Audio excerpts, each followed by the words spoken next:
stop pushing. I can't take this anymore. The concert venue is packed tight. A man behind me keeps pressing into my backside. I'm wearing a mini skirt today with a thong underneath, and it only makes the situation worse. He lifts my skirt and presses himself against my hips. As the atmosphere heats up, someone in front of me slams into me, and I stumble back a step. My body stiffens as I feel like something just slid inside me. My name was Mandy Cox, and I was a diehard fangirl. I wanted a celebrity to notice me, so I dressed for attention.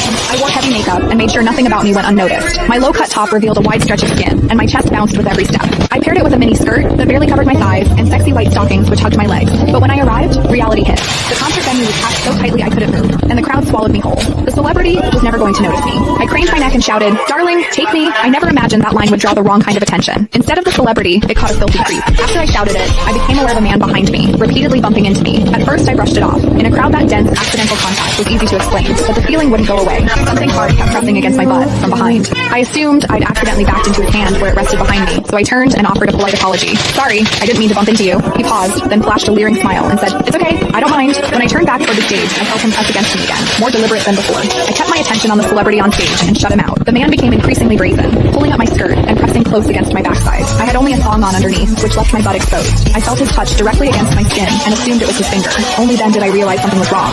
The pressure was warm and solid in a way a finger could never be. My mind lurched as the truth hit me. In the 20 years of my life, this was the first time a man had ever molested me. Fear surged through me, sharp and overwhelming, and my body reacted with an instinct to flee, but there was no way to move. The concert floor was packed wall to wall, leaving me stuck where I stood. I drew myself tight, bracing as if tension alone could keep the fear out. As I did, my hips closed around the man's so-called finger, trapping it between my cheeks. An unfamiliar sensation followed, and warmth rose to my face. What confused me was that I didn't recoil from it. There was a muted comfort to it, and against my will, it sparked a faint sense of expectation. The man behind me seemed to take it as a signal. He moved in closer, repeating the motion until the intrusion was unmistakable. I had lived a sheltered life as a college student, and now I was being toyed with by a stranger while surrounded by people. Shame surged within me without warning. I felt the urge to sob, but my throat closed, and my voice deserted me. Worse still, the pressure forced my thong inward and sent a restless, trickling discomfort through my body that wouldn't fade. A quiet, involuntary sound escaped me, and the embarrassment followed instantly. I gathered myself and strained to suppress it, holding it down until my throat tightened. The blaring music and the screams around me drowned everything out. With every eye fixed on the stage, no one was aware of what was happening to me. At the same time,